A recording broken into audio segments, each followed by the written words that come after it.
বলছে আমরা খেলাফত কায়েম করব, ইসলামী খেলাফত কায়েম করবেন যারা বলছেন গো, আপনারা কি ভুলে গেছেন আল্লাহর রসুল বলেছেন দয়াল নবীর খেলাফত মাত্র 30 বছর থাকবে, এরপরে আসবে মুলকিয়াত।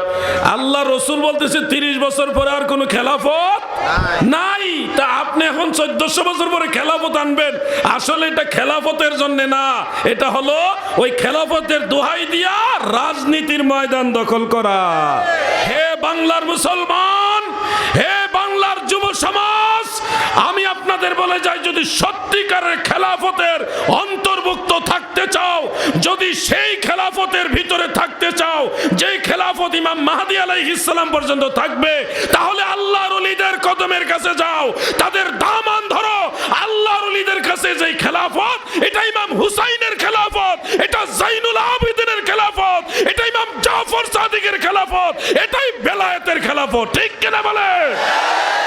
যুবক ভাইয়েরা আমার, অনেকেই বলছে আমরা খেলাফত কায়েম করব, ইসলামী খেলাফত কায়েম করবেন যারা বলছেন গো, আপনারা কি ভুলে গেছেন আল্লাহর রসুল বলেছেন দয়াল নবীর খেলাফত মাত্র 30 বছর থাকবে, এরপরে আসবে মুলকিয়াত। তার মানে আমার নবীজির পর্দা নেওয়ার পরে আবু বকর সিদ্দিক, উমর ফারুক, ওসমান জুন্নুরাইন, শেরে খুদা মাওলা আলী, ইমাম হাসান রাদিয়াল্লাহু আনহুম, এই 5 জনের মাধ্যমে দয়াল নবীজির যে খেলাফতে নবুয়তের 30 বছর কমপ্লিট হয়ে গেছে, যেই খেলাফতের কমপ্লিট মানে শেষ হয়ে যাওয়ার ঘোষণা নবীজি 1450 বছর আগে বলে গেছে খেলাফত 30 বছর পরে আর থাকবে না। আপনি সেই খেলাফত আল্লাহর রসুলের কথা ডিঙ্গাইয়া 1400 বছর পরে কেমনে আনতে চান? নবীজি তো বলছে 30 বছর পর আর খেলাফত নাই, থাকবে না। নবীজির হাদিস, এটা সহিহ মুসলিমের হাদিস। আল্লাহ রসুল বলতেছে 30 বছর পরে আর কোনো খেলাফত নাই।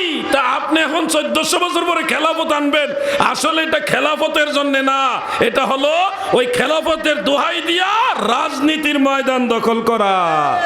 আমরা তো বুকা পাবলিক, কোরআনের কথা শুনলে দৌড় মারি, আমরা তো খেলাফতের কথা শুনলে দৌড় মারি।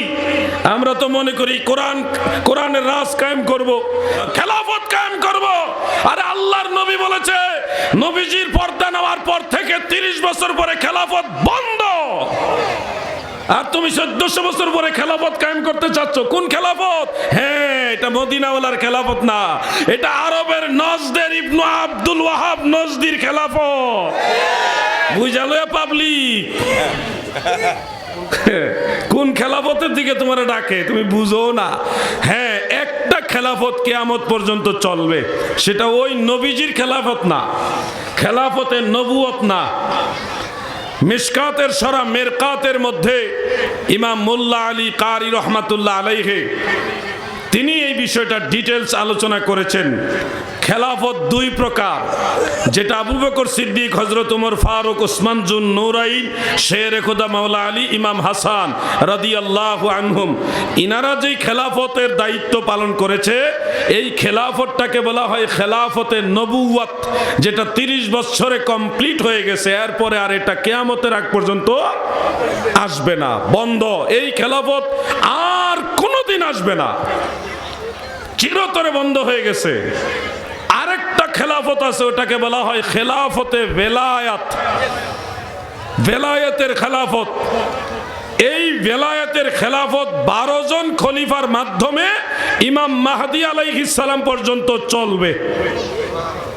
যেই 12 জন খলিফার মাধ্যমে চলবে, সেই 12 জনের নাম আল্লাহ রসুলের পবিত্র জবান মুবারকে বলে গেছেন। এটাও হযরতে জাবের ইবনু সামুরা রাদিয়াল্লাহু আনহু থেকে বর্ণিত, সহিহ মুসলিমের মধ্যে উল্লেখ রয়েছে। সেই 12 জন খলিফার মধ্যে অন্যতম হলো ইমাম হুসাইন রাদিয়াল্লাহু আনহু, তারপরে জৈনুল আবেদিন, ইমাম মুহাম্মদ বাকের, ইমাম জাফর সাদিক, ইমাম মুসা কাজিম। আওলাদে রাসূলরা হইতে হইতে 12 নম্বর খলিফা হলো ইমাম মাহদী আলাইহিস সালাম। এইনাদের মাধ্যমে কিয়ামত পর্যন্ত ইমাম মাহদী আলাইহিস সালাম পর্যন্ত খেলাফতে বেলায়াত, বেলায়েতের খেলাফত চলবে। হে বাংলার মুসলমান, হে বাংলার যুব সমাজ, আমি আপনাদের বলে যাই, যদি সত্যিকারের খেলাফতের অন্তর্ভুক্ত থাকতে চাও, যদি সেই খেলাফতের ভিতরে থাকতে চাও যেই খেলাফত ইমাম মাহদী আলাইহিস সালাম পর্যন্ত থাকবে, তাহলে আল্লাহর ওলিদের কদমের কাছে যাও, তাদের দামান ধরো। আল্লাহর ওলিদের কাছে যেই খেলাফত, এটা ইমাম হুসাইনের খেলাফত, এটা জাইনুল আবেদিনের খেলাফত, এটা ইমাম জাফর সাদিকের খেলাফত, এটাই বেলায়েতের খেলাফত। ঠিক কিনা বলে?